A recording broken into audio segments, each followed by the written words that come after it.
Bonsoir à toutes et à tous. Merci de nous rejoindre pour ce webinaire consacré aux droits passerelles et aux perspectives de reprise et de soutien.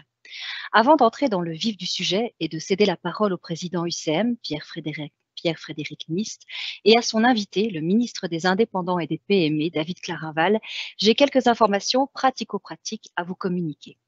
Vous êtes près de 1300 personnes à vous être inscrits aujourd'hui à ce webinaire. Il est donc difficile d'envisager de donner la parole à chacun d'entre vous, mais nous avons un plan B. Vous êtes invités, tout au long du webinaire, à nous faire part de vos questions générales sur le droit passerelle via l'espace de chat que vous trouverez sur votre écran à droite. Nous avons une équipe de modérateurs et de modératrices que nous remercions d'ores et déjà qui répondront à un maximum de questions. Les questions les plus fréquentes seront posées en direct au ministre après son exposé. Si votre question reste sans réponse ce soir, ce qui pourrait être possible, puisque je vous le rappelle, vous êtes plus de 1300 à vous être inscrits, nous vous invitons à envoyer votre question à webinaire.ucm.be. De même, j'ajouterai que si vous avez des questions plus personnelles qui touchent à vos dossiers personnels, à votre cas plus personnel, vous aurez compris le mot personnel, nous vous invitons également à nous envoyer votre question à l'adresse webinaire.ucm.be car nous ne pourrons pas y répondre ce soir. Enfin, sachez que ce webinaire est enregistré. Il vous sera donc possible de le revoir. Un lien vers cet enregistrement ainsi que les slides présentés ce soir vous seront envoyés demain par mail. Notez enfin, pour celles et ceux qui se poseraient la question, que ce webinaire est réalisé dans le respect de la sécurité sanitaire des intervenants. Voilà, j'en ai fini avec les informations pratico-pratiques. Ce webinaire, donc, va se dérouler en deux parties. Après le message de bienvenue du président UCM, Pierre-Frédéric Nist, notre invité, David Clarinval, le ministre des Indépendants et des PME, vous présentera les nouvelles règles du droit passerelle. Mais pas seulement. Le ministre va également aborder une question qui vous taraude à juste titre, la fiscalité du droit passerelle. Les mesures de soutien actuelles et les perspectives de réouverture seront également abordées par le ministre.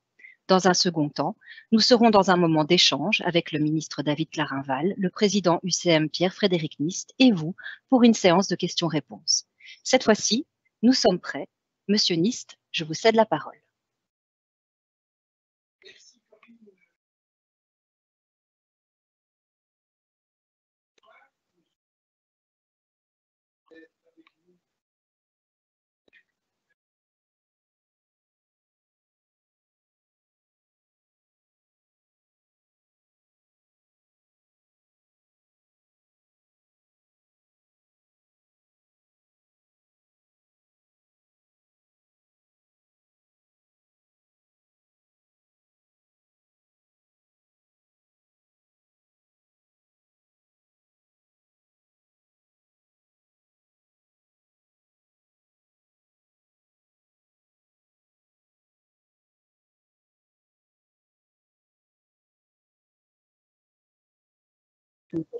Force majeure, le guichet d'entreprise, et j'ai plaisir à le dire, qui a continué à enregistrer des créations d'entreprises quand les choses sont difficiles et qu'il y a des bonnes nouvelles, il faut le souligner, et la Caisse d'assurance sociale qui s'est vue infliger un nouveau métier qui est le paiement des droits passerelles sans avoir reçu, je vous le rappelle, monsieur le ministre, gentiment, sans avoir reçu un soutien financier pour ce nouveau métier qui incombe aux caisses d'assurance sociale. Alors, de l'autre côté, au niveau du lobby, UCM a été très présent également à tous les niveaux de pouvoir, au niveau fédéral, au niveau régional et également via les provinces UCM au niveau local.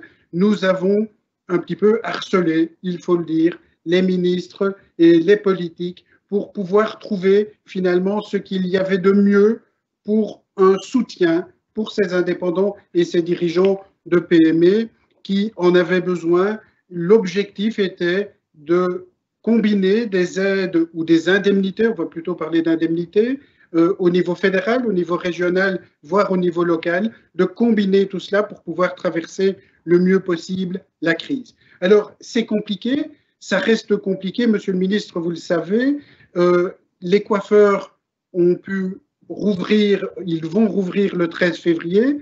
Les autres métiers de contact sont un petit peu restés de côté. Nous souhaitons avoir des perspectives, nous souhaitons avoir des dates, nous souhaitons un dirigeant d'entreprise, et vous êtes dirigeant d'entreprise, monsieur le ministre, vous savez que pour gérer une entreprise, il faut pouvoir prévoir, il faut pouvoir avoir des informations, et donc nous souhaitons avoir un maximum de perspectives aussi. La vaccination, c'est bien, c'est sans doute, et c'est une formule que j'utilise, le rapprochement entre le monde médical, l'aspect sanitaire et l'aspect économique, c'est la vaccination. On constate que c'est un peu lent, il faut vraiment éviter qu'on perde du temps. Alors, ce soir, le sujet, c'est le droit passerelle, ce fameux droit passerelle qui existait avant la crise Covid. Il était relativement confidentiel, maintenant il a explosé véritablement.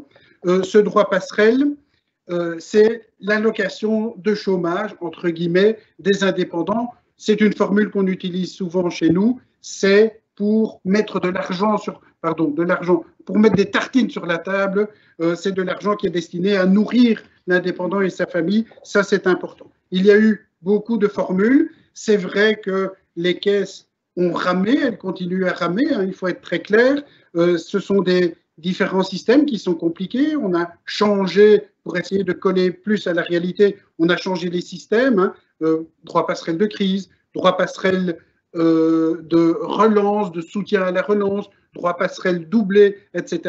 Alors c'est vrai, soyons très clairs, on a eu des retards, on a eu des ratés, c'est le cas dans toutes les caisses bien évidemment. Aujourd'hui on essaye vraiment d'être au plus près des indépendants et de faire un maximum de paiements le plus rapidement possible. C'est difficile. Je rappelle que les instructions pour le droit passerelle, c'est 17 pages, hein, 17 pages qu'il faut emmagasiner, c'est un peu compliqué. On va parler de ce droit passerelle, on va parler de la fiscalité du droit passerelle également. Encore merci, monsieur le ministre, d'être parmi nous. Et ce soir, c'est une organisation, une production UCM Namur. Je remercie toutes les équipes qui ont participé à la préparation de ce webinaire. Monsieur le ministre, vous avez la parole. Merci, cher Pierre-Frédéric. Monsieur le Président, merci tout d'abord de m'avoir invité à prendre la parole aujourd'hui. C'est un plaisir et un honneur d'être ici, évidemment, pour partager ce moment. Merci aussi pour le travail réalisé par les caisses de tout ce pays, mais en particulier l'UCM.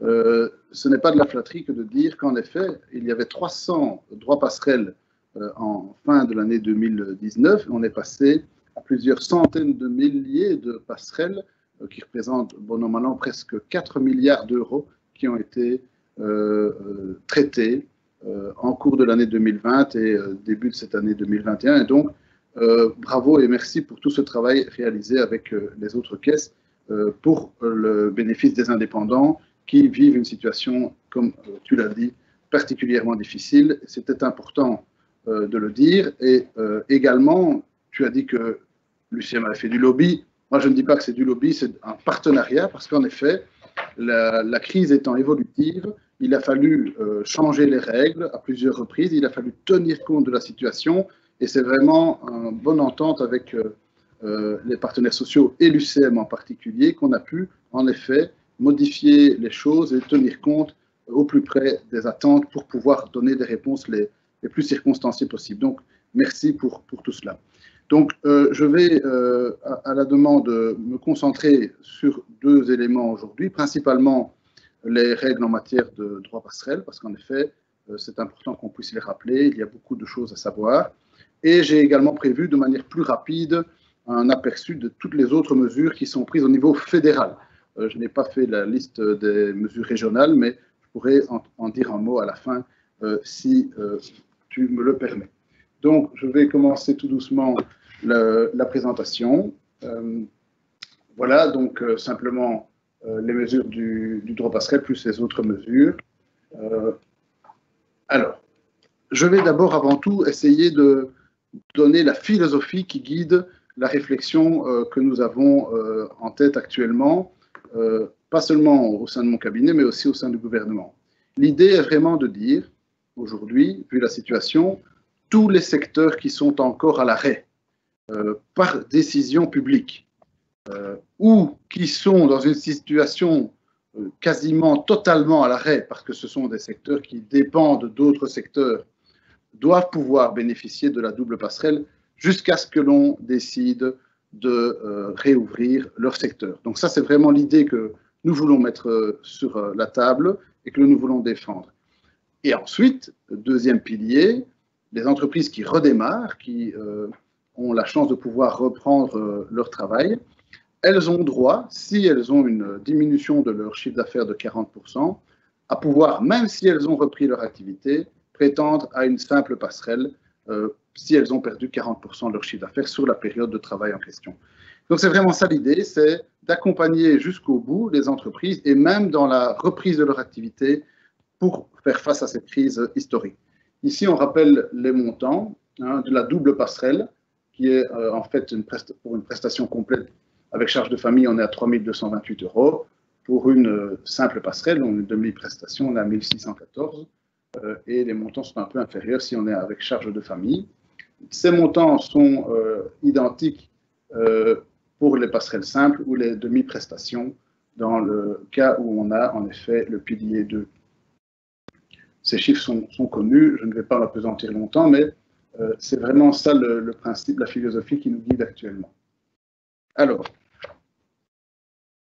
qui peut prétendre à la double droit passerelle, actuellement? Ce sont les secteurs qui sont fermés par autorité publique. Donc vraiment, est-ce que c'est soit l'État fédéral, le comité de concertation qui impose la fermeture du secteur, soit parfois ce sont les villes et communes. On a par exemple le secteur des forains qui ne peuvent pas, par décision communale, s'implanter sur certains territoires communaux et donc ils sont confrontés à des décisions publiques qui les empêchent de travailler. Mais on a aussi par exemple certains taximans qui sont dans l'incapacité de travailler la nuit vu qu'il y a un couvre-feu et donc ils ne peuvent pas travailler la nuit et donc ils ont des contraintes qui leur imposent d'avoir une activité réduite ou quasiment nulle. Et donc cette activité étant impossible, ils ont droit à la double passerelle. À condition évidemment qu'ils aient cessé leur activité complètement. Alors, on vise également les secteurs qui dépendent de ces secteurs fermés. Donc, on a rencontré par exemple les brasseurs et par rapport à l'ORECA, on se rend bien compte qu'une petite brasserie qui dépend quasiment exclusivement d'un restaurant et elle est dans une quasi-fermeture de facto puisque l'ORECA est fermé. Eh bien, dans ces conditions, elle a droit également à la double passerelle puisqu'elle est dans une situation de fermeture ou quasi-fermeture. Par contre, une brasserie qui a la chance de pouvoir vendre ses produits dans la grande surface ou qui a un chiffre d'affaires qui est mitigé et qui lui permet quand même de pouvoir vendre sur d'autres secteurs, il est évident qu'elle n'aura pas droit à la double passerelle puisqu'elle peut quand même pouvoir travailler, mais il y a la possibilité pour les secteurs qui dépendent de pouvoir demander cette double passerelle. Ça dépendra évidemment de la quantité du chiffre d'affaires qui est diminué par rapport à leur état normal. Pour pouvoir bénéficier du double passerelle, ce sont les indépendants à titre principal et les conjoints aidants, y compris les starters qui peuvent en bénéficier. Les indépendants à titre complémentaire et assimilé peuvent l'avoir, mais dans certaines conditions. Et ces conditions sont évidemment le fait d'avoir cotisé pour un certain montant de leurs revenus des cotisations sociales. Et ces montants, je les ai expliqués un peu plus loin, sont grosso modo équivalents à des revenus de 7 000 et quelques euros. Là, ça vous donne droit, si vous cotisez, si vous payez des cotisations sociales sur des revenus qui sont de plus de 7 000 euros, vous avez droit à une demi-passerelle. Si vous payez des cotisations sociales sur des revenus qui sont au-delà de 14 000 euros, vous avez droit à une passerelle normale. Mais évidemment, celles et ceux qui ne cotisent pas n'ont malheureusement pas ces revenus puisque, comme ils sont complémentaires, a priori, ils ont un revenu principal. Ce sont des enseignants qui, en profession accessoire, font quelques travaux de coiffure. Alors, évidemment, leur salaire d'enseignant est leur revenu principal. Comme tu l'as rappelé, Pierre-Frédéric, tout à l'heure, la passerelle, c'est d'abord et avant tout un revenu de remplacement pour celles et ceux qui n'ont plus aucun revenu. C'est le chômage des indépendants. C'est la philosophie de départ. Exactement, exactement. Alors, pour le nouveau dispositif qui est fondé sur la perte du chiffre d'affaires, donc on parle ici du dispositif qui a commencé ce 1er janvier. Et donc, on peut d'ores et déjà, maintenant que nous sommes en début février, introduire les premières demandes. Ce dispositif s'adresse à tous les indépendants, quel que soit le secteur dans lequel ils sont actifs. Et évidemment, il a été prévu qu'il soit... c'est surtout à la demande des professions libérales, soyons de bon compte, qui avaient été un peu oubliées jusqu'à présent. Et elles peuvent dorénavant, si elles ont une perte de chiffre d'affaires équivalente au mois similaire de l'année 2019, donc concrètement fin janvier 21, il faut qu'elles aient 40% de chiffre d'affaires en moins que fin janvier 19, puisque l'année 2020 étant une année un peu chaotique, on n'a pas voulu la prendre comme référence, on a voulu se baser sur une année qui nous semblait la plus normale possible. Et donc ici, tous les indépendants, quel que soit le secteur, même s'ils n'ont pas été à l'arrêt, peuvent demander cette passerelle qui est à condition d'avoir perdu ce chiffre d'affaires. Donc on est bien clair, c'est le verdict de la comparaison entre deux chiffres. Hein. Il faut qu'on ait perdu 40% du chiffre d'affaires minimum pour avoir le droit passerelle. Exactement, okay. C'est cela. Voilà les chiffres. Donc, et l'année de référence est l'année 2019. Alors, c'est vrai, il faut pouvoir prouver cette perte de chiffre d'affaires. On a tenté d'avoir un système, de mettre sur pied un système qui soit le plus souple possible et qui n'engendre pas trop de tracasseries administratives pour les indépendants, mais aussi pour les caisses. Et donc, l'idée, c'est vraiment d'avoir une attestation du comptable qui atteste que l'indépendant, pour la période de référence, a une perte de 40% par rapport à l'année 2019. Ça permet d'accentuer et d'accélérer la mise en œuvre de cette passerelle. Bon, il y a toujours le principe qu'il faut avoir quand même cotisé au minimum 4 trimestres sur les 16 trimestres précédents. Donc, il faut quand même avoir un minimum, être en règle de cotisation sociale. Et pour les starters, on a réduit cela à 2 trimestres sur les 12 trimestres qui précèdent. Donc, on n'a pas été sévère parmi les indépendants qui, malheureusement, ne seraient pas en mesure d'avoir été en ordre. Il y a quand même moyen d'obtenir ces passerelles, mais il faut avoir tout de même payé 4 trimestres sur les 16 pour pouvoir en bénéficier. Il y a des régularisations qui sont possibles. Il y a toujours des cumuls qui sont possibles, mais attention, c'est plafonné à la hauteur de la passerelle. Donc, par exemple, les pensionnés qui sont également indépendants peuvent bénéficier d'un complément de la passerelle jusqu'à la hauteur du montant de la passerelle totale. Donc, c'est clair que le chiffre de la passerelle fait office de plafond pour les cumuls d'allocation. Voilà, donc je l'ai dit, les indépendants à titre principaux et les conjoints aidants, ainsi que les complémentaires qui ont payé suffisamment. Voilà les montants pour les indépendants complémentaires. Donc, il faut avoir un revenu annuel de 2018 qui se situe entre 7 021 € et 14 042 et avoir payé évidemment des cotisations sur ce revenu estimé. Et donc là, vous avez droit à une demi-prestation. Si vous êtes au-delà des 14 042 €, alors là, vous avez droit à une prestation complète. Et donc, cela nécessite tout de même d'avoir payé un peu de cotisation pour pouvoir bénéficier de la mesure.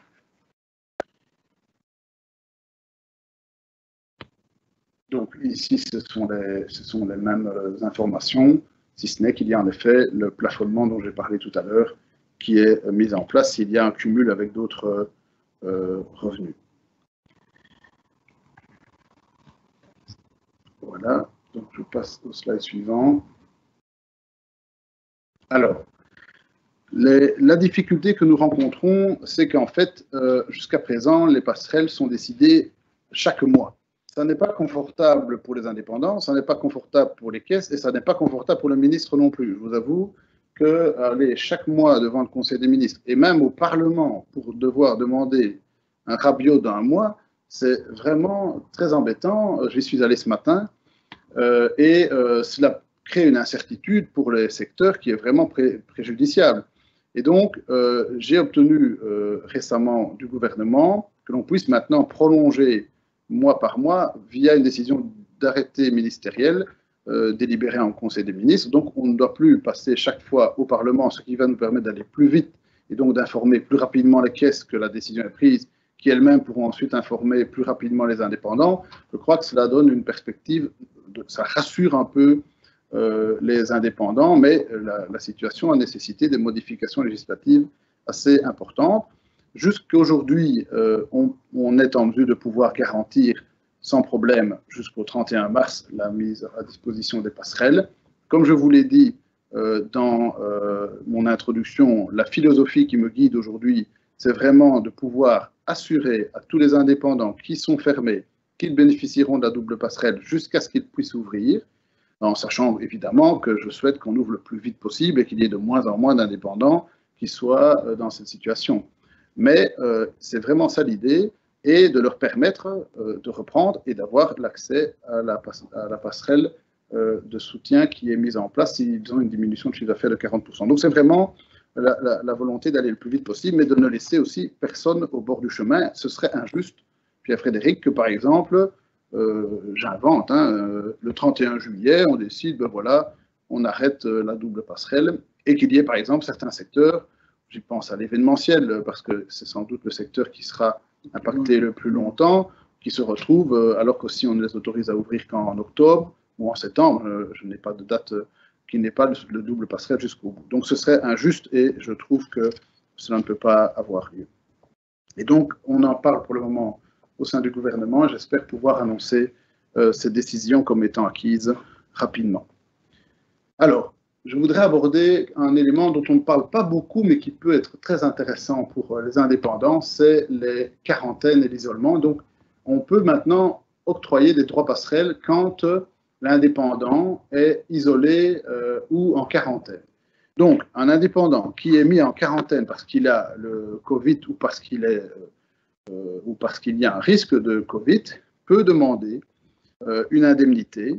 Et je vais tout de suite mettre les montants sur le slide. Et cette indemnité est faite par semaine. Donc, si c'est une quarantaine de moins de 7 jours, il n'y a pas d'indemnisation. Mais par contre, s'il y a une quarantaine de 7 à 13 jours, et si l'indépendant est avec charge de famille, il peut demander 403 € de compensation. S'il n'y a pas de charge de famille, on est à 322 €. Si on est dans une quarantaine de 14 à 20 jours, on est à 807 €, et ainsi de suite, jusqu'à une passerelle complète de 1614 € si on est en quarantaine pendant un mois. Évidemment, on souhaite à personne d'être en quarantaine, mais cela arrive, et donc on voulait soutenir les indépendants aussi quand ils sont dans cette situation. Je crois que ce n'était que justice d'apporter ce soutien-là, qui est, on va dire, plus ou moins par semaine. On a également des indemnisations qui sont octroyées quand l'indépendant doit être, j'ai été trop vite sur le slide, doit être auprès de sa famille. Donc, par exemple, s'il doit apporter des soins à un enfant de moins de 18 ans qui lui-même est en quarantaine, isolé, ou si on a fermé son école ou la crèche, voire l'enseignement à distance, ou si l'enfant est handicapé et indépendamment de l'âge, doit être ne peut pas aller dans un centre d'accueil habituel, l'indépendant va pouvoir également demander des passerelles qui seraient équivalentes à 1 semaine, 2 semaines, 3 semaines ou 4 semaines, le temps que sa présence ne soit plus nécessaire auprès des personnes dont il doit assurer la garde. Je crois que c'est aussi un coup de pouce pour les indépendants qui ont charge de famille et qui ne peuvent pas avoir de solution, notamment pour pouvoir garder leurs enfants, qu'ils soient jeunes ou avec un porteur de handicap. On n'en parle pas souvent, mais je crois que ça peut être intéressant pour nos indépendants. Alors, la fiscalité, j'ai été assailli de milliers de questions sur la fiscalité. Je ne suis pas ministre des Finances. C'est donc un problème pour moi de devoir parler de fiscalité, alors que c'est une compétence de mon collègue Van Petegem. Mais nous avons pu avoir quand même une bonne discussion avec lui. Et d'ailleurs, on a également discuté de ce problème avec l'UCM, puisque c'est vous qui avez attiré mon attention sur les cotisations sociales. Mais donc, je crois qu'on peut aujourd'hui raisonnablement être assez content du résultat, puisque, d'une part, grâce notamment à l'intervention du CM, on a fait sauter les cotisations sociales qui étaient, dans certains cas, encore demandées sur les droits passerelles. Donc, il n'y a plus de cotisations sociales qui sont prises sur les droits passerelles. Ça, c'est une circulaire que j'ai récemment envoyée qui le concrétise, et donc on peut être satisfait de cela, c'est clair et net. Deuxièmement, sur l'aspect fiscal, là, la circulaire de mon collègue Van Petegem, le ministre des Finances, permet de distinguer deux choses. Donc, quand vous avez une passerelle de crise, c'est-à-dire parce que vous êtes fermé ou parce que vous êtes dans un secteur qui dépend d'un secteur fermé, donc vraiment dans des situations de crise, alors là, la passerelle, la fiscalité sur la passerelle dépend de votre statut. Si vous êtes en personne physique, alors là, vous avez un taux préférentiel de 16,5% d'impôt. Donc, c'est vraiment un taux préférentiel puisque normalement, on est dans un taux marginal. Et c'est le cas quand vous n'êtes pas en personne physique. Si vous êtes gérant de société, là, attention, la fiscalité appliquée est marginale. Et donc, ça s'ajoute aux autres revenus et vous êtes donc taxé à votre taux 30, 40, voire plus en fonction de votre situation. Mais ça, c'est pour ceux qui sont gérants de société. Si vous êtes en personne physique, c'est 16,5. Donc, voilà la règle.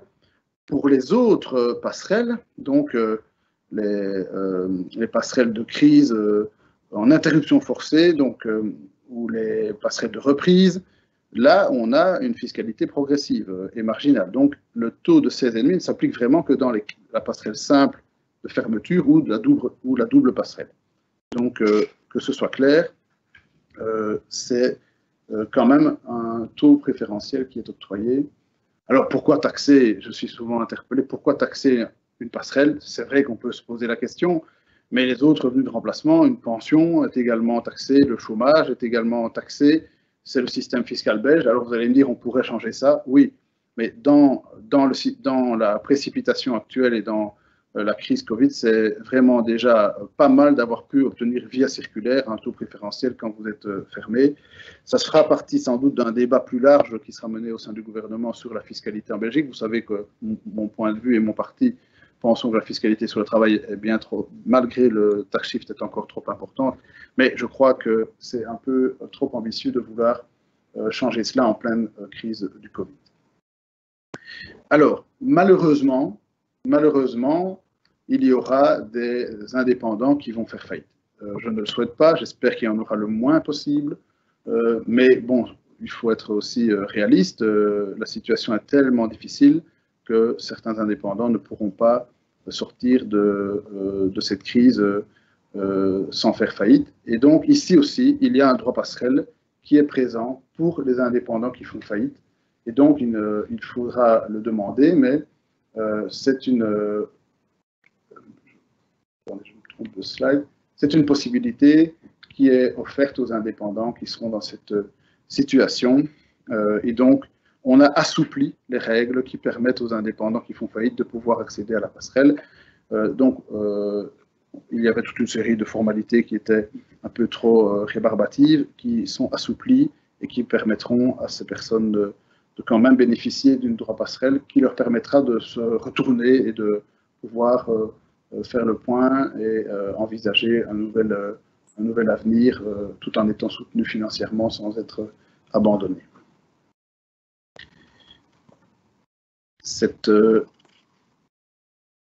Donc voilà. Excusez-moi, j'étais un peu en retard dans mes slides. Je vais peut-être trop vite. Voilà. Et donc ici aussi, pour pouvoir en bénéficier, il faudra quand même avoir cotisé un minimum pour pouvoir en bénéficier. C'est toujours la règle. La sécurité sociale, il y a toujours un minimum de cotisation qui doit être mené. Donc ici, il faudra avoir cotisé pour les starters 2 trimestres de cotisation pour pouvoir en bénéficier. Voilà. Alors, rappelons qu'il y a d'autres mesures qui sont également sur la table aujourd'hui. Il y a notamment des dispenses, des réductions et des reports de cotisations. Ça, les règles n'ont pas changé par rapport à l'année dernière. Et celles et ceux qui ont des difficultés de trésorerie, je les invite vraiment à contacter leur caisse pour pouvoir faire obtenir des dispenses, des réductions ou des reports en fonction de leur situation. C'est clair que on n'aime pas faire ça, hein, mais dans une crise comme celle que l'on traverse, il est parfois nécessaire de le faire pour pouvoir quand même jouir d'un certain nombre de liquidités. Et on a prévu un plan d'appurement qui pourra s'étendre jusqu'au 31 décembre 2022 pour permettre de rembourser les reports qui auront été obtenus. Cela permet évidemment d'avoir un lissage dans le temps et de ne pas rencontrer une falaise de remboursement à rembourser tous en même temps, qui serait évidemment trop difficile à surmonter. Donc le plan d'appurement permet de revenir à une situation normale en utilisant jusqu'à fin de l'année 2022 pour ce faire. Alors, permettez-moi de passer rapidement, et puis on passera aux questions, en revue les autres éléments qui sont sur la table aujourd'hui. Je ne peux pas, évidemment, faire l'impasse sur le calendrier, les perspectives. Je vais être totalement transparent. Je pense avec Sophie Wilmès que nous sommes sans doute ceux qui sont les plus en pointe au sein du gouvernement, mais aussi au sein du comité de concertation pour ouvrir le plus vite possible les métiers. Alors évidemment, vous l'avez sans doute vu dans la presse, les virologues, parce qu'ils sont assez prudents, sont peu enthousiastes, et le mot est faible, aux réouvertures. Et donc, par exemple, les virologues ne voulaient pas que l'on ouvre les coiffeurs ce 13 février, encore moins les autres métiers le 1er mars. Et au sein d'un gouvernement, ce sont des compromis qu'il faut faire parce que certains sont plus prudents et d'autres peut-être veulent aller plus vite. Et donc, le compromis qui a été décidé était de dire qu'on ouvre les coiffeurs le samedi 13 février et les autres métiers de contact le 1er mars. Donc ces dates sont fermes. Il n'y a pas d'évaluation préalable, la décision est prise. Évidemment, s'il y a une flambée, on sait que si une troisième vague venait à arriver, il y aurait sans doute des mesures à prendre, mais pour le moment, il n'y a rien de cela qui se prépare. Et donc, ces deux dates sont sûres, et donc les coiffeurs, mais aussi les barbiers, parce qu'il y a beaucoup de questions aussi pour savoir si les barbiers pouvaient ouvrir. Les barbiers ouvrent ce 13 février, mais ne peuvent faire que leurs activités de coiffure, parce qu'en fait, souvent les barbiers sont à la fois barbiers et coiffeurs. Donc ici, les barbiers peuvent travailler, mais ne faire que les activités de coiffure. Les autres métiers, donc on a les tatouages, les esthéticiennes, les manucures, les pédicures, on a tout ce qui est massothérapie. J'ai rencontré les gens qui sont dans le shiatsu, le yoga, l'acupuncture. Donc on a vraiment une large gamme d'indépendants qui sont concernés par la réouverture le 1er mars et je m'en réjouis, notamment les solariums, même si on a malheureusement dû exclure les saunas et les hammams. Ce sont les seuls qui ne peuvent pas reprendre le 1er mars. Alors pourquoi les virologues estiment qu'il y a beaucoup de vapeur d'eau dans ces métiers et que donc le virus peut se propager par les vapeurs d'eau. Et donc ce sont malheureusement les seuls que l'on n'a pas pu obtenir. Pour cette raison, alors quand je dis ça devant l'indépendant qui gère évidemment des hammams et des saunas, ils sont choqués évidemment parce qu'il y a moyen d'aller en bulle dans des saunas, mais voilà, je vous l'ai dit, c'est un compromis et les virologues sur ce point-là étaient assez intransigeants. Mais ce sont les seuls, malheureusement, qui ne réouvriront pas. Les solariums, je l'ai dit, ouvrent parce qu'il y a aussi beaucoup de questions par rapport à ça. Et tant que je suis là, je peux aussi rassurer celles et ceux qui recommencent le 13. Le double droit passerelle est acquis jusque tout le mois de février. Donc, il n'y a pas de droit passerelle double coupé en deux, comme certains l'ont craint à un moment donné. Donc, le droit passerelle double, il est acquis dès qu'on a franchi le premier jour du mois. Alors rapidement, d'autres mesures qui sont mises en... Alors, pour les autres secteurs, évidemment, c'est plus difficile de donner des perspectives.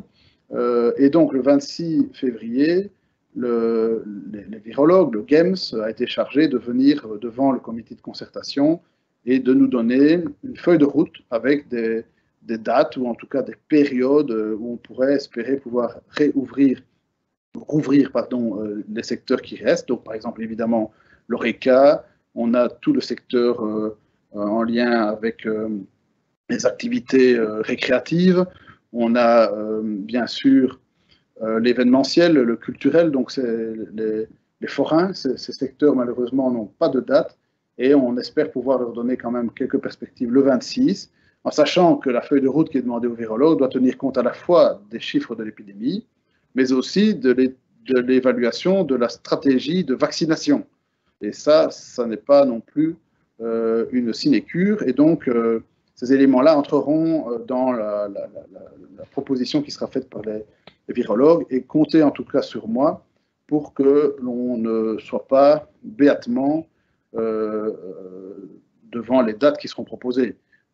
On a pu le faire déjà pour les magasins qui étaient dits non essentiels, on a pu obtenir une réouverture déjà l'année dernière, ici les coiffeurs et les métiers de contact, donc sachez qu'on sera combatif pour ne pas que ces dates soient trop tardives, puisque c'est une question de vie ou de mort pour nos indépendants. Alors, j'ai également fait la liste ici de toute une série de mesures, mais peut-être que c'est trop long. Il y a le moratoire faillite, la mise en place de la PRJ, le chômage temporaire qui est prolongé jusqu'au 31 mars lui aussi, mais qui sera probablement prolongé au-delà, les régimes de garantie d'État pour les crédits qui sont également prolongés par mon collègue Van Peteghem. Il y a des prolongations des moratoires sur les crédits en 2021 qui sont également obtenues récemment via un accord avec les banques par mon collègue Van Peteghem. On a un fonds de transformation, donc ici peut-être un mot pour expliquer de quoi il s'agit. La volonté du gouvernement est de mettre en place 750 millions d'euros dans un fonds qui permettra aux entreprises qui ont des difficultés de solvabilité, et ce fonds est ouvert, c'est pas uniquement maintenant, ça peut être dans quelques mois. Certaines entreprises qui auront des problèmes de solvabilité pourront introduire une demande à la SFPI et obtenir du capital ou du quasi-capital, des prêts subordonnés qui leur permettront de pouvoir améliorer leur solvabilité. Évidemment, ce sera au cas par cas sur dossier. Et moi, je travaille plus spécifiquement pour une mesure de soutien pour les entreprises de moins de 5 équivalents temps plein, puisque malheureusement, ce fonds de transformation ne sera pas accessible pour les entreprises de moins de 5. Donc, ça a été un débat un peu complexe, mais de mon côté, je suis chargé de mettre en œuvre une mesure solvabilité pour les moins de 5 travailleurs, et donc c'est en cours de discussion. Bon, il y a d'autres mesures qui sont plutôt pour la réouverture des secteurs, donc on a la TVA sur l'ORECA, on a des primes. La TVA, elle se prolonge jusque quand? Parce que ça n'est pas décidé pour le moment, donc c'est en cours de discussion, de négociation. Donc les 6% se sont arrêtés au 31 décembre 2020? Oui, les 6% se sont arrêtés, mais par contre sur le takeaway, c'est 6% à la base, donc le takeaway a été autorisé. Mais pour le moment, dans l'état actuel des choses, on est revenu à une situation normale. Donc ce que l'on demande, et j'espère que ce sera obtenu dans le gouvernement, c'est qu'on puisse, dès la réouverture de l'ORECA, permettre de revenir à un taux de TVA à 6% pendant une certaine période, au minimum 3 mois, pour relancer le secteur. Donc ça, ce sont des primes, ce n'est pas des mesures de soutien, parce qu'évidemment, c'est comme l'ONSS, faire une exonération de l'ONSS quand l'entreprise est fermée, ça n'a aucun intérêt.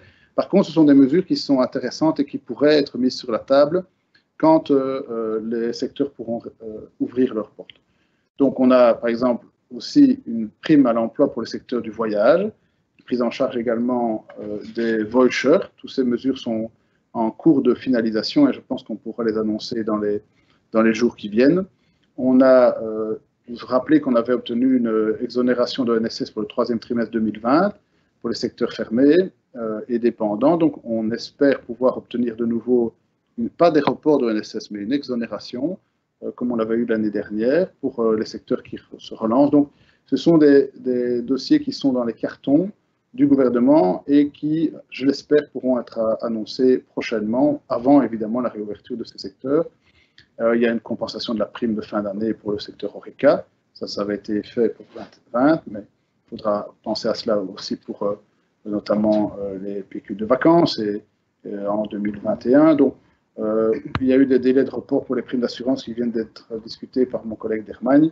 Donc, voilà, ce sont des mesures qui sont décidées ou en passe d'être décidées et qui sont en fait des prolongations de certaines mesures ou la mise en place de nouvelles mesures de soutien, le but étant de cibler quand même plus spécifiquement les secteurs qui sont à l'arrêt aujourd'hui et qui donc auront été fermés plus longtemps que les autres. Il est donc normal que l'État soit à leur côté de manière plus forte puisqu'ils ont souffert plus fortement également.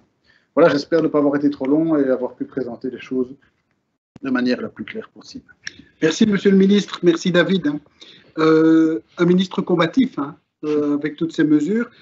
Avant de passer la parole pour toutes les questions, et je crois qu'elles sont nombreuses, je voulais juste pointer 7 éléments positifs et un petit bémol, parce qu'il en faut toujours un.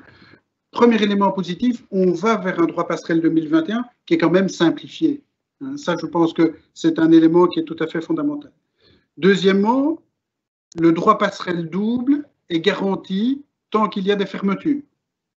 Je pense qu'on peut le dire, on peut ériger ça en loi. C'est quelque chose de très clair.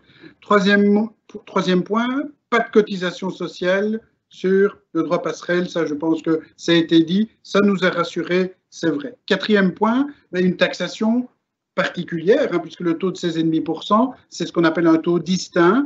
On nous disait, oui, on va devoir repayer 30%. Ici, c'est déjà la moitié, 16,5%. Alors, c'est vrai que ce n'est pas parfait, mais les allocations de chômage sont également soumises à imposition. Le cinquième point, c'est la prolongation de toute une série de mesures jusqu'au 31/12/2022. Ça, c'est également un point tout à fait positif. Les dates fixes, ça, c'est quelque chose qu'on aime beaucoup parce qu'on a entendu un discours d'un ministre qui est un chef d'entreprise, et prévoir, c'est connaître et voir ce qui va se passer. Le 13 février et le 1er mars, ce sont des dates fixes qui sont quasi gravées dans le marbre, on peut le dire. Et septième point, c'est le droit passerelle double est possible dès qu'on a un jour de fermeture, dès que le mois est entamé. Je pense que ça, il fallait le préciser également. C'est un élément qui est tout à fait fondamental. Alors le bémol, il est très léger, mais il existe quand même. Droit passerelle avec la comparaison des deux chiffres d'affaires, référence 2021-2019, sur une base mensuelle. C'est vrai qu'il faut une attestation du professionnel du chiffre. C'est peut-être un peu compliqué quand même, et ceux qui n'ont pas de comptable, comment vont-ils faire? Donc là, wait and see un petit peu, il faudra effectivement être le plus souple possible, bien entendu, et ne pas rajouter de la difficulté à la difficulté. Voilà, ça fait quand même 7 points tout à fait positifs, un petit bémol, et donc je passe la parole à Corinne pour les questions. Oui, merci beaucoup. Merci, Monsieur le Ministre. Vous vous doutez, quelques questions qui sont arrivées via l'espace chat. Première d'entre elles, qu'en est-il des droits de pension pour ces mois de crise? Y a-t-il un lien avec le droit passerelle ou bien est-ce lié à mes cotisations? Oui, en effet, c'est lié aux cotisations. Donc, c'est clairement en fonction des cotisations que les droits aux pensions sont acquis ou pas.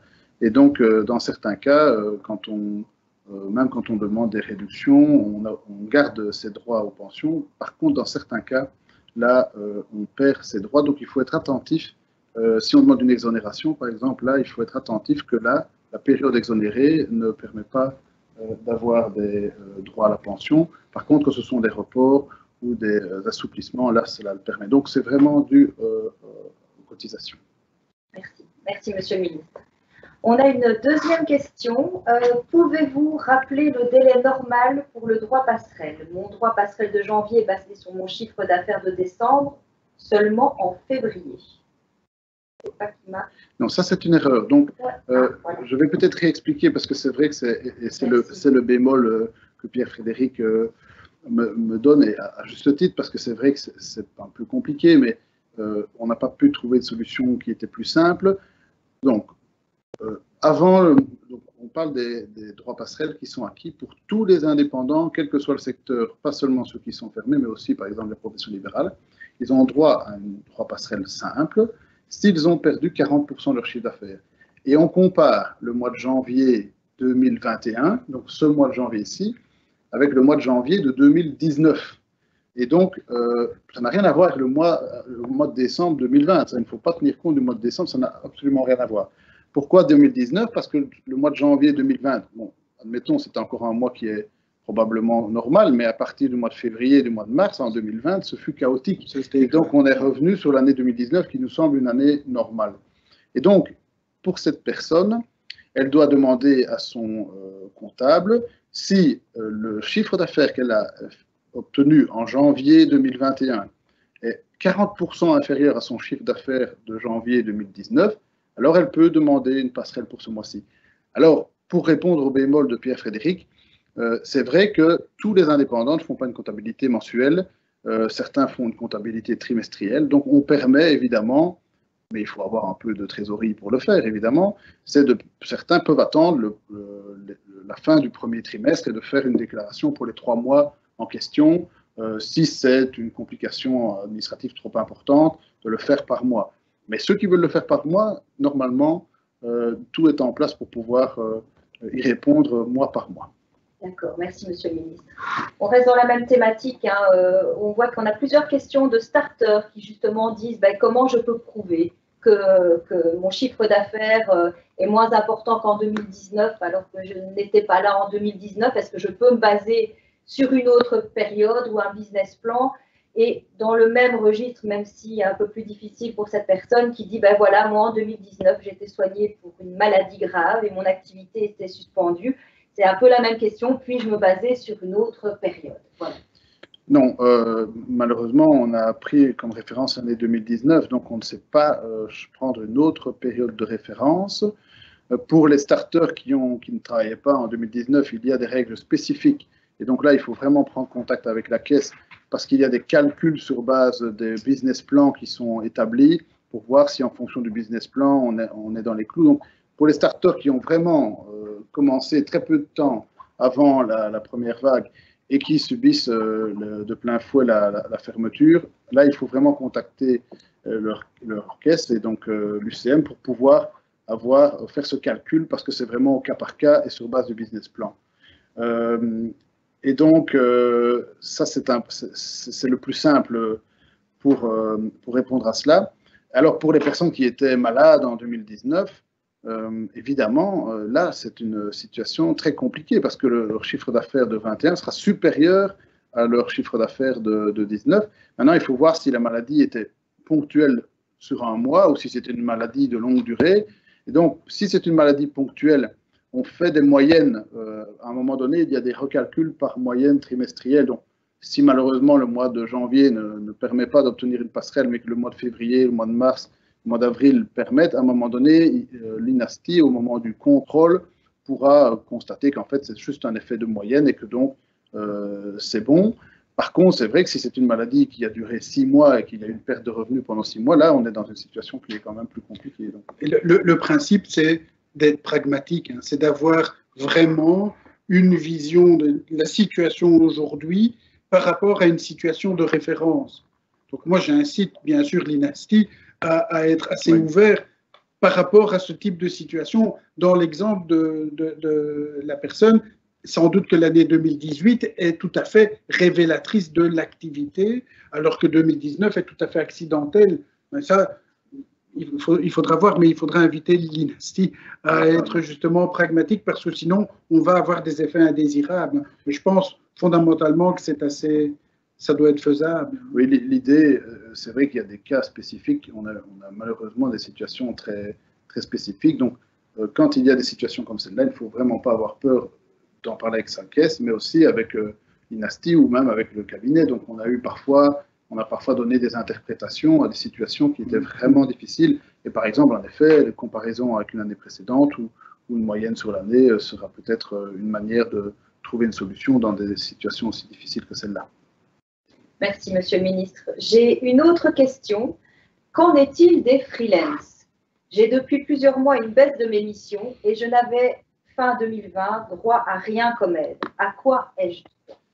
Eh bien, donc les freelances, dans certains cas, ceux qui font du porte-à-porte, là, on a eu des freelances qui ont pu bénéficier du droit passerelle parce qu'ils faisaient du porte-à-porte et là, c'était interdit. Donc, on avait clairement une décision publique qui leur empêchait de faire leur travail. Donc, tous les freelances ne font pas du porte-à-porte. Et dès lors, dans le cas ici d'espèces, si elle n'est pas dans un secteur qui est obligatoirement fermé ou qui a été dépendant, alors elle arrive maintenant dans la catégorie dite des moins de 40%. Et donc, si elle a une diminution de chiffre d'affaires de 40% par rapport à l'année précédente, elle aura droit à une passerelle simple. C'est un peu l'idée qu'il y avait pour les professions libérales, hein, qui étaient jusqu'à présent un peu dépourvues de solutions. Et donc, ce freelance, comme les autres professions libérales, pourra maintenant, même si son secteur n'est pas fermé, bénéficier de cette passerelle s'il a un perte de chiffre d'affaires de 40%. Merci. On a une question pratico-pratique. Pour le droit passerelle 40%, dois-je avoir des attestations du comptable pour chaque mois? Ben, oui, ça peut se faire mois par mois, mais je l'ai dit, on peut le faire aussi par trimestre si on préfère, si on a la possibilité de le faire. Mais alors je sais que ça fait une charge de travail supplémentaire pour les comptables. On peut aussi apporter soi-même des preuves qu'on a perdu 40% de chiffre d'affaires.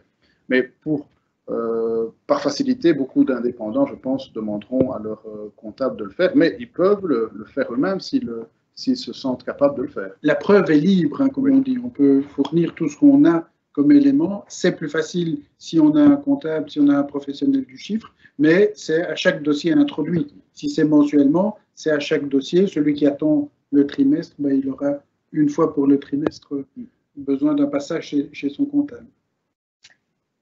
J'ai une question pour le futur. On entend que quand on reprend son activité, c'est une relance très lente. Ce serait important d'avoir encore une prestation pour les premiers mois lors de la relance, comme ce qui est le cas avec le DP 40%. Est-ce que c'est déjà des choses qui sont envisagées? On a vu que c'était sur la table du gouvernement. C'est dans ce sens que vous réfléchissez en ce moment? Donc, des secteurs qui ouvrent et qui ouvrent lentement. J'espère que la plupart des secteurs auront un rebond rapide. On a vu après la première vague que, par exemple, les restaurants ont été très rapidement complets. Et c'est vrai que certains secteurs auront peut-être une reprise plus lente. Donc, le droit passerelle, moins 40%, c'est pour eux aussi, sans problème. Alors, il y a des mesures, j'en ai parlé à la fin, mais peut-être un peu trop rapidement. On est en train de plancher sur des mesures qui seront spécifiquement ciblées sur les secteurs fermés qui réouvrent ou qui rouvrent, parce que c'est toujours un combat de savoir si on dit réouvrir ou rouvrir. Et donc... Il ne fallait pas les fermer.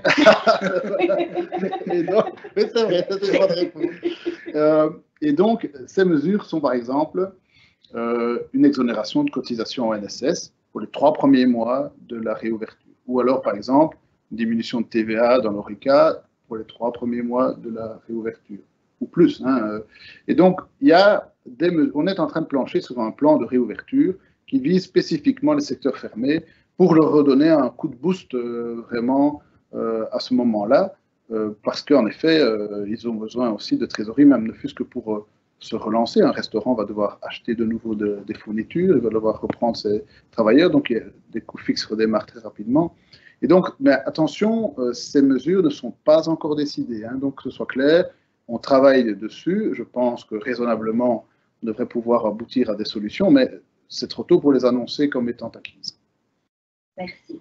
Juste pour rebondir par rapport à ça, on voit avec les soldes que c'est un fiasco, que ça ne démarre pas. Ça veut dire que les gens ne sont pas au rendez-vous. Ça veut dire que ce sont des commerçants qui sont encore dans des difficultés. Donc, ça va être une tendance très générale quand même. J'ai l'impression, mais c'est une impression tout à fait personnelle, qu'en effet, enfin, si vous voulez mon point de vue, la première vague, on avait vraiment toute une série de citoyens qui se sont mobilisés. On avait vraiment un esprit d'équipe. À travers toute la société, tout le monde s'est mobilisé. Et donc, l'ouverture des commerces, l'ouverture des restaurants a été un symbole. Et donc, tout le monde a voulu montrer que c'était un renouveau. Et ici, je crains fort qu'on ne soit pas tout à fait dans le même état d'esprit. Il y a une lassitude profonde des gens. Il y a des gens qui sont fort inquiets encore, beaucoup. Et donc, je ne suis pas certain qu'on aura une reprise aussi forte dès la réouverture. Je le souhaite, de tout cœur, évidemment, mais l'état d'esprit de la population a un peu changé depuis la première vague et j'ai un peu peur en effet que ces mesures de boost en réouverture soient nécessaires parce qu'on n'a peut-être plus dans le même état d'esprit qu'après la première vague. En effet, Monsieur le Ministre, on a pas mal de questions qui reviennent. Est-ce qu'on aurait, je sais bien que vous n'avez pas une boule de cristal, mais est-ce qu'on a un peu un début d'espoir pour l'ORECA et l'événementiel? Est-ce qu'on peut imaginer quelque chose pour eux? Franchement, je préfère ne pas donner de date que de donner de faux espoirs. C'est clair que si vous écoutez les virologues et que vous acceptez avant le mois d'avril-mai, ce sera difficile. Mais bon, soyons de bon compte, ils ont parfois une position très prudente et donc on arrive parfois à avoir des décisions qui sont pas imprudentes, parce qu'on ne veut pas être imprudent, mais qui prend un peu de risque parce que dans la vie, il faut savoir aussi prendre un peu de risque et c'est certainement pas des indépendants que je dois le dire. Et donc, le principe de précaution, quand il est appliqué de manière trop dure, il engendre des dégâts qui sont incommensurables. Donc, j'espère que ce sera durant le mois de mars-avril, j'espère, mais je ne peux pas donner de date. Ce serait mentir que d'être plus précis. Je relais ici un élément qui est arrivé dernièrement à plusieurs reprises, c'est que les patrons dans l'ORECA, les chefs d'établissement, nous disent notre personnel qui est en chômage temporaire s'en va. Oui. Il présente sa démission et il dit voilà, nous, l'ORECA, c'est fini. On reviendra sans doute à nos premiers amours de l'ORECA dans 3 ans, 4 ans, quand le secteur se sera stabilisé, mais on s'en va. On va travailler dans une grande surface, on va travailler dans une boulangerie, chez un boucher, etc. Mais on arrête. Et donc, si on ne rouvre pas dans un délai relativement court, on va avoir des chefs qui vont être contents d'ouvrir, mais ils vont être tout seuls. Il n'y aura personne. Et donc, ça, c'est aussi une donnée qui est vraiment importante. Et la semaine dernière, on a eu beaucoup d'appels, beaucoup de messages dans ce sens-là. C'est clair que, personnellement, si vous me demandiez mon avis personnel, moi, je serais pour ouvrir le 1er mars, hein, vous comprenez.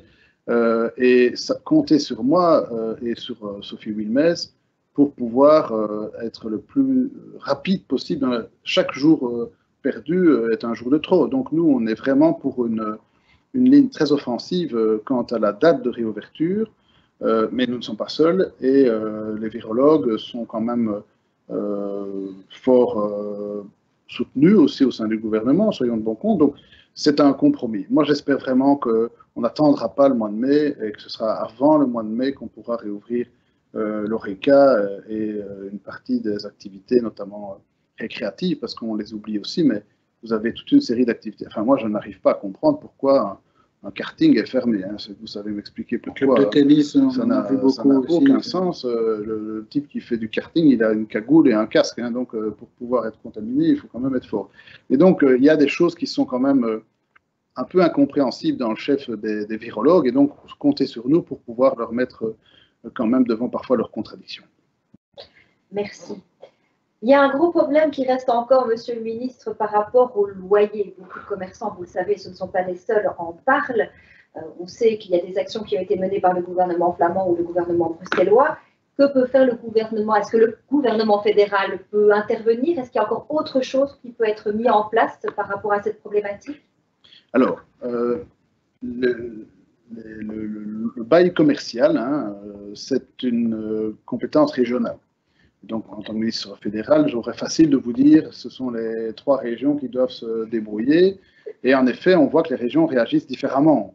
La région flamande, bruxelloise et wallonne n'ont pas toujours les mêmes réponses, et ce qui parfois crée aussi une certaine frustration dans le chef de... Bon, ceci étant dit, on travaille quand même de notre côté sur 2 choses. La première, c'est que, mais là aussi on n'a pas encore d'accord, donc c'est prématuré de l'annoncer, mais on aimerait bien, comme l'a fait la France, qu'il y ait une mesure fiscale qui permette de pouvoir permettre aux propriétaires de récupérer une partie des loyers qu'ils laisseraient tomber à leurs locataires. On travaille dessus, mais ça n'est pas encore acquis, donc je ne peux pas vous dire que ce sera fait, mais sachez que c'est dans le scope. Et par ailleurs, comme je l'ai dit tout à l'heure, il y a les mesures de solvabilité et j'ai une mesure sur les moins de 5 travailleurs qui permettrait peut-être de prendre en charge une partie des coûts fixes. Parce qu'en effet, dans les situations qu'on rencontre, on se rend bien compte que ce sont les coûts fixes qui sont en train de faire malheureusement le plus mal aux indépendants. Et donc, parmi ces coûts fixes, le loyer est vraiment la part du lion. Et si les régions ne sont pas en mesure de pouvoir trouver des solutions complètes, c'est bien qu'on puisse aussi, de notre côté, tenter des solutions soit fiscales, soit d'intervention directe. Mais soyons de bon compte, c'est une matière qui, a priori, devrait être prise en charge par les régions. Merci, Monsieur le Ministre. Alors, je sais que vous l'avez dit tout à l'heure, mais apparemment, il vaut mieux le répéter, comme ça l'information est claire, parce que vous savez que parfois, il y a tellement d'informations par rapport aux indépendants qu'ils sont parfois un peu perdus. Donc, le coiffeur qui reprend le 13 février a bien droit au double droit passerelle de février. Oui. Donc, voilà. Le double droit passerelle est acquis dès le premier jour. Et donc, on m'a aussi demandé si les gérants de parcs zoologiques qui ouvraient le 8 auraient bien droit à leur double passerelle. Oui, eux aussi, parce qu'ils commencent le 8. Donc, tout mois commencé est acquis pour le double droit passerelle ou la passerelle de crise, ce qui n'est pas le cas dans d'autres situations. Mais pour les doubles droits passerelles, c'est clair. Alors là, une petite information pratico-pratique. On nous demande où trouver les formulaires pour les différents droits passerelles. Ça, je dirais que chacun peut les trouver sur sa caisse, sur le site internet de sa caisse, mais il peut aussi s'adresser, je pense, à l'INASTI pour avoir les informations. Oui, mais c'est peut-être mieux de travailler en direct avec la caisse et d'aller sur les sites. Tous les documents sont disponibles, bien évidemment. Voilà. Nous avons énormément de questions, mais qui sont sur des cas personnels. Donc là, nous n'allons pas pouvoir les relayer pour l'instant. Ah, je vois à nouveau, toujours de manière très pragmatique, et quid des barbiers, donc pour le 13 février. Ils peuvent ouvrir ou pas? Donc, un inattentif. Je l'ai dit tantôt. Oui, alors, ça, je vais vous le dire, j'ai dit à mon épouse que ce n'était sans doute pas la mesure la plus intelligente que le gouvernement ait pris ces 10 dernières années. Mais donc, le compromis sur les barbiers est le suivant. Vu que les barbiers et les coiffeurs sont souvent des professions qui sont cumulables, on a souvent des barbiers qui sont aussi coiffeurs. Par contre, tous les coiffeurs ne sont pas nécessairement barbiers. On a décidé de réouvrir les barbiers et les coiffeurs dès le 13. Donc, ils sont ouverts.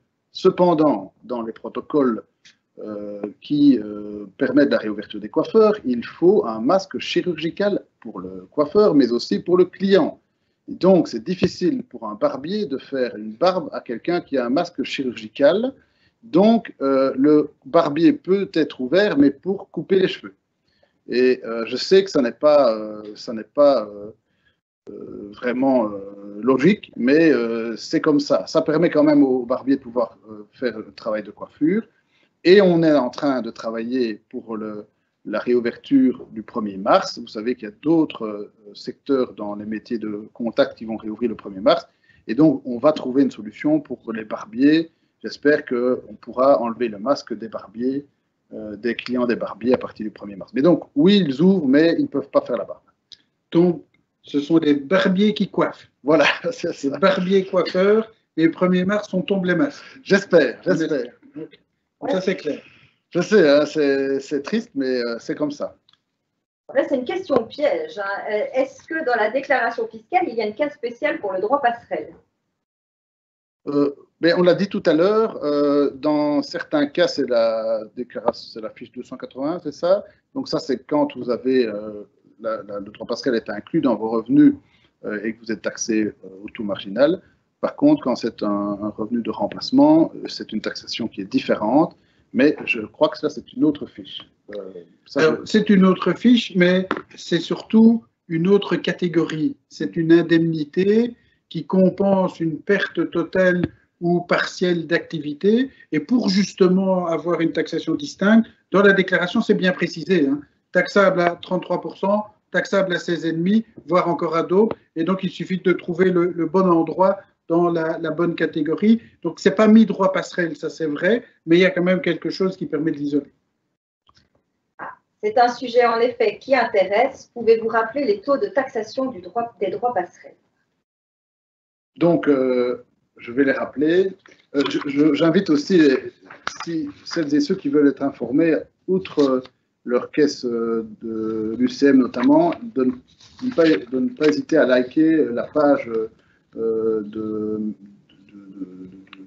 mappage pour pouvoir suivre aussi toutes les informations. On donne beaucoup de ma page Facebook, on donne beaucoup d'informations par ce biais-là. N'hésitez pas, et vous verrez notamment qu'on a récemment annoncé que les taux de taxation, donc il y a, pour faire rapide, il n'y a pas de cotisation sociale sur les droits passerelles, nulle part, jamais.